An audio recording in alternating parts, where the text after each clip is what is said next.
চলবে না। তারা যদি সেখানে সংখ্যালঘুদের হাতে মারে, আমরা তাদের হাতে মারবো। স্পষ্ট।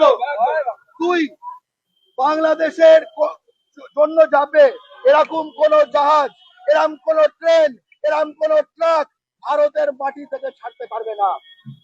তিন, ভারতের যে 10,000 একর জমি কুচবিহারের বাংলাদেশকে দিয়ে দিয়েছে 2015 বর্তমান ভারত সরকার, তা ফেরত দিতে হবে।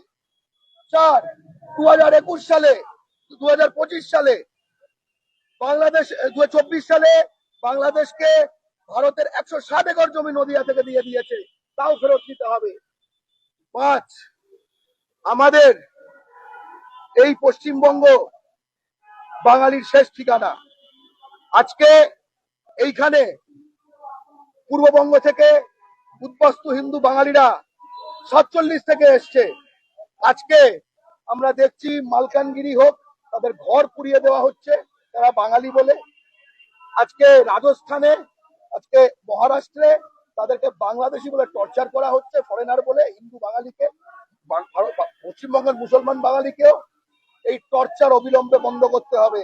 আর কোন কুমিরের অশ্রু আমরা বাংলা ও বাঙালির অত্যাচারীদের থেকে শুনবো না, সেটা বাংলাদেশে হোক বা ভারতে হোক। এবং শেষে একটা কথা বলতে চাই, আজকে বাঙালি জাতীয়তাবাদী আমরা কিন্তু এই ভারতবর্ষে, এই মাটিতে যে কবি নজরুল ইসলামের যে আমাদের দেওয়া স্লোগান জয় বাংলা, এর মালিকানা আসলে পশ্চিমবঙ্গের হাতে চলে এলো। এটা প্রমাণ হলো ওই অসভ্য বাংলাদেশ এই জয় বাংলা স্লোগানের অধিকারী নয়, মালিক নয়, কিচ্ছু নয়। আমাদের স্লোগান কাজী নজরুল ইসলামের স্লোগান।